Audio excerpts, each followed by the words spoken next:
շնորհակալ եմ, որ եկաք տաղավար եւ այսպես հենց հիմա դատարանում քննվում է Գագիկ Ծառուկյանի կալանքի տանելու հարցը։ Մենք երեք տեսանք 13 ժամ մոտավորապես 2000 ԱԾԱ-ականներ խուզարկություններ են իրականացրել Գագիկ Ծառուկյանի առանձնատանը նրան պատկանող ընկերություններում։ Ընկերությունները մեծամասամբ կապարակնքված են, փակված են եւ ըստ էության նաեւ հազարավոր մեր հայրենակիցներ գործազրկության շեմին են կանգնած։ Խնդրեմ այս տերորի հետ կապված ձեր տեսակետը արտահայտեք։ Երեք ինքն է պարոն Ծառուկյանը ասեց, որ այս ամեն ինչը փուչիկ է ու պայթելու է այս փուչիկը։ Բարև ձեզ, շնորհակալ եմ հրավերի համար եւ անդրադարձի համար։ Գագիկ Ծառուկյանին իմ ավագ ընկերոջը, ավագ եղբայրը 35 տարի ավել եմ ճանաչում եւ Գագիկը մեր լավագույն հայորդիներից է, զավակներից է, ովքեր իրենց եղած հնարավորությունները միշտ մասնաբաժին են արել նաև կարիքավոր ընտանիքների, մշակութային, մարզական, սպորտային կազմակերպությունների, մեր հայրենակիցների, ովքեր զբաղվում են գյուղատնտեսությամբ, արդյունաբերության մեջ նրա կատարած ներդրումները եւ մենք պետք է արձանագրենք, որ ինքը այն կազմակերպիչներից է, ով գործը հասցնում է մինչև մաքսիմալ այն մակարդակի, որ այդտեղ տասնյակ հարյուրավոր եւ հազարավոր մարդիկ կարողանում են ունենալ մշտական աշխատանք։ Այն ինչը որ այսօր մեզ համար ամենակարևոր խնդիրներից մեկն է։ Անվտանգությունից հետո, որը մենք այսօր չունենք, հաջորդը դա տնտեսությունն է։ Տնտեսություն, որտեղ այսօր Ծառուկյան Գագիկը առաջին համարներից մեկն է զբաղեցնում այդ լոկոմոտիվը քաշողների մեջ։ Եվ այս մանրախնդիր, այս փոքրիկ մարդուկը, որը որ գողանալով, կեղծելով ընտրությունները, սահմանադրական կարգը խախտելով եւ խայտառակ օրենք դրանից հետո ընդունելով, որ հերթական թե արտահերթ ընտրություններին նախորդած 2 տարվա ընթացքում առնվազն կեսը Հայաստանի Հանրապետության քաղաքացին պետք է լինի հանրապետության ներսում, ոչ թե ընտրություններին մասնակցելու համար, այլ քվեարկելու համար։ Հակասահմանադրական, հակապետական ամենավատագույն օրենքներից մեկն է, այսինքն սա օրենք չէ, այդ իրենց կողմից ընդունված այդ որոշումը դա խայտառակություն է եւ հակապետական գործողություն է։ Հանցանք է դա, հանցանք է մարդուն զրկել իր ընտրելու իրավունքից, մենք դեռևս չենք անդրադառնում ընտրվելու։ Ինչևէ կոնկրետ այս պահին ընթանում է իմ լավ բարեկամ, իմ սիրելի ընկեր Գագիկ Ծառուկյանի կեղծ փուչիկ դատավարությունը։ Իդեպ ես կարծում եի, որ այս մանդատագողությունից, ընտրական տեղամասերը չեղարկելուց, մի քանի 100,000 ձայն նկարելուց հետո եւ երկիրը այսօր մենք շատ լավ գիտենք, թե ինչ վիճակում է գտնվում տնտեսությունը, փլուզման ինչ եզրին են, այդ մասին նաեւ հենց ինքը Ծառուկյանը խոսեց, որ շուկան կորցնելով շատ դժվար է հենց մտնել նորից շուկա, թեկուզ նույն շուկան, քանի որ այնտեղ տեղերը արդեն զբաղեցված են լինում, սուրբ տեղը դատարկ չի մնում։ Եվ այս սադիզմը, որ նրանք այս գյադայությունը, որ Նիկոլի կողմից արվեց մանդատագողությունից հետո Ծառուկյանի եւ նրա ընտանիքի նկատմամբ, նրա ծնողի նկատմամբ, նրա էության նկատմամբ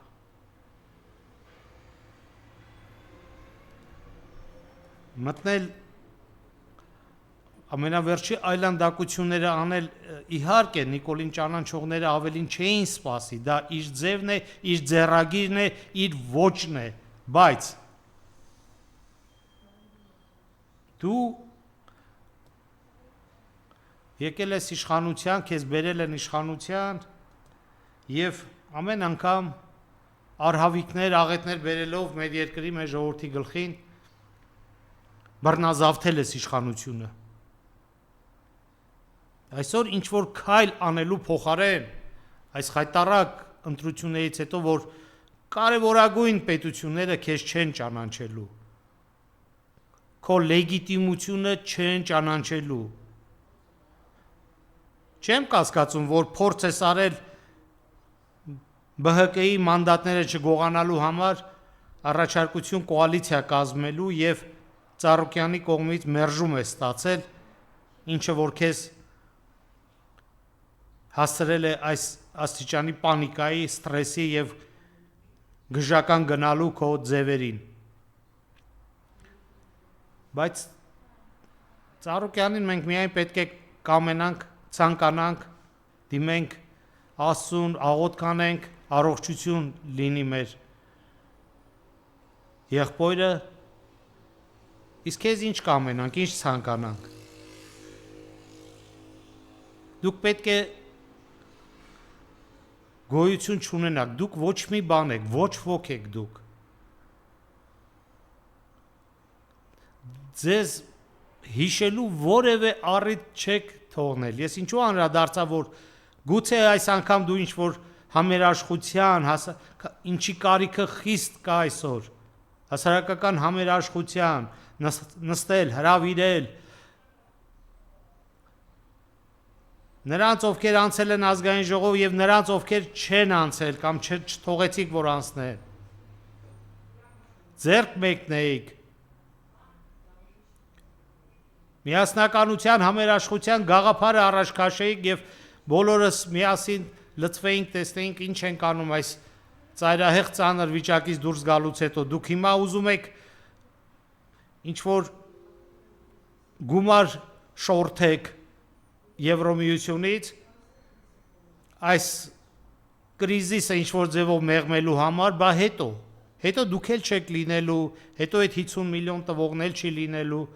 կամ ինչ է նշանակում քանդել գործող շուկան, քանդել գործող տնտեսությունը եւ փոխարենը մտածել լուծումներ գտնել։ Այսինքն լուծումը կա, եկեք քանդենք, գտնենք լուծում ինչի համար։ Ինչի համար ես անում ինքնիշխանության թե երկու ազգերի մեջ որոնք եղբայրությունից բացի ոչ մի ուրիշ բախում չի եղել իրենց պատմության ընթացքում եւ 300 տարի եղբայրաբար Հայաստանը Ռուսաստանը կողք կողքի կանգնած են տանում ես նրան որ հաշվի չառնեն որ մենք եւս քրիստոնյա ժողովուրդ ենք այստեղ ապրող Խնդիրը դարձնի արդեն տարածքային անվտանգության հարց Իսկ քեզ ինչ է թվում այդ բանդերականները քրիստոնյա չեն Սլավոն չեն նույն ազգը չեն բայց նրանք չընկալեցին չհասկացան որ արևմտյան ռազմական միավորումների բազաները հրթիռները պետք է համապատասխան տարածքային առումով հեռու գտնվեն Ռուսաստանի Դաշնության սահմաններից Ահա թե ինչ է եղավ այս ամեն ինչի պատճառը երբ դեռ 10 եւ ավել տարի առաջ կամ ամենաթարմը դա 20-22 թվականներին Ռուսաստանը այս խնդիրը անընդհատ բարձրացնում էր Իմ սահմանների մոտ արևմտյան ռազմական բազաներ մի ստեղծեք Նույնը Իրանն է ասում իսկ Մենք այսօր դարձել ենք մի խեղկատակ կապիկներ, նրանց մի բան ենք ասում, նրանց մոտ գնում ենք մեկ այլ բան ենք ասում։ Յատը գնում ենք, խնդրում ենք, աղաչում ենք Ռուսաստանի Դաշնության վարչապետի հետ, բնականաբար Եկատերինբուրգ այսի հիմնական պատճառը դա նախագահի դիրքորոշումը, Ռուսաստանի Դաշնության նախագահի դիրքորոշումը եւ հնարավորինս նրա հետ հանդիպելու այդ հնարավորություն ստեղծելն էր։ Այնպես չէր, որ այդ ինոպրոմը քեզ ինչ որ ձևով հետաքրքրում էր։ Դու տնտեսություն քանդող ես, քո համար ինչ ինոպրոմ, դա շատ խնդալու բան է, էլի Նիկոլ, ինչ ինոպրոմ։ Դու գնացել ես հասկանալու համար, թե ինչ է սպասվում։ Եվ ինչպես կարող ես ինչ որ եզրեր գտնել։ Լավ ես արել, որ գնացել ես։ Այո, անհրաժեշտ է, կարևոր է, պետք է։ Բայց այդ ամեն ինչը քեզ համար շատ ավելի կարճ եւ պատվաբեր կլիներ եւ արժանապատիվ կլիներ, երբ դու այստեղ համերաշխություն ստեղծեիր հասարակության ներսում, քեզ չընտրողների, երբ նրանք մի քանի անգամ ավելին են, զուտ մասնակիցների առումով եմ ասում, ոչ թե ամբողջ բնակչության քանակով։ Ամբողջ բնակչության քանակով դու 9-10% ձայն ես գրում ինչքան քո քաղաքապետը Երևանի։ Եվ դա արկա էր, հենց այդքան էլ եղավ։ Խուժանություն ես անում, քո հերթական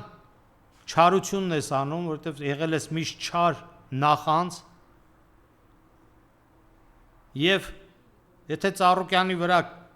այս ամեն ինչը կարելով քեզ թվում է դու ինքնահաստատվում ես եւ ահաբեկում ես մյուսներին կամ ցույց ես տալիս թե ինչ կարա տեղի ունենա, դա չի աշխատի։ Չի աշխատի, քանի որ դու օրակարգ ես մշակում քաղաքացիական բախումներ տանելու համար, ինչը քեզ մոտ չի ստացվում։ Եվ չի ստացվելու։ Փողոցային բախումներ չի լինելու։ Այն ինչպես սառը ճաշին կնայեր Միշուստինի դեմքն եմ հիշում, երբ քեզ նայելով եւ քո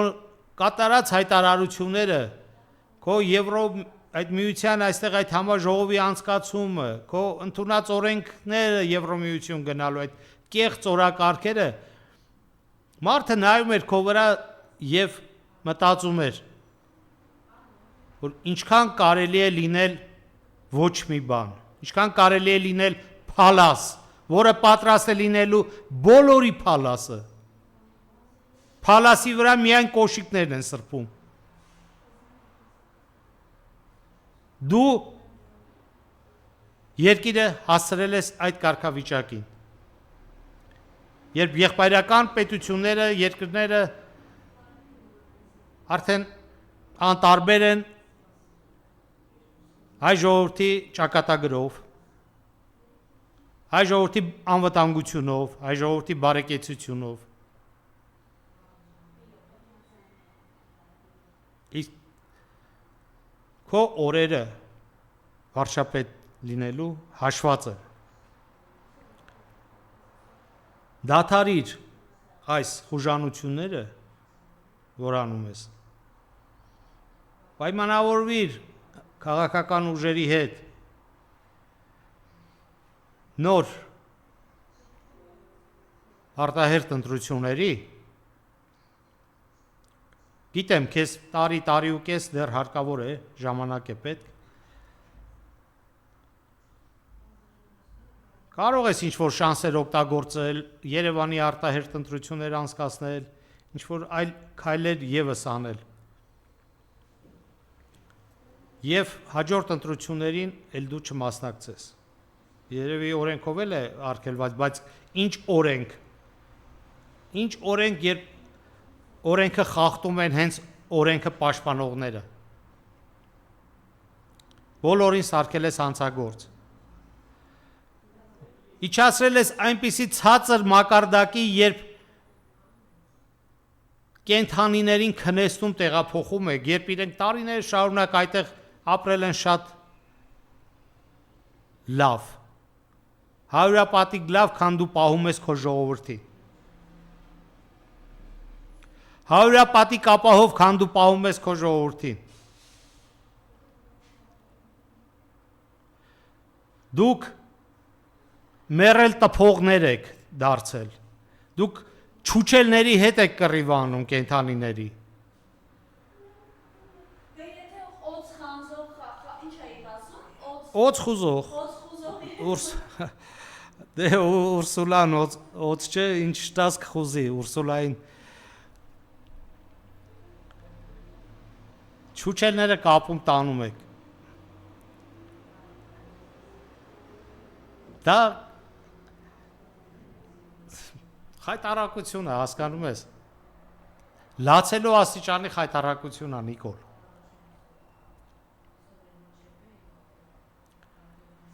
Ինքդ փորձի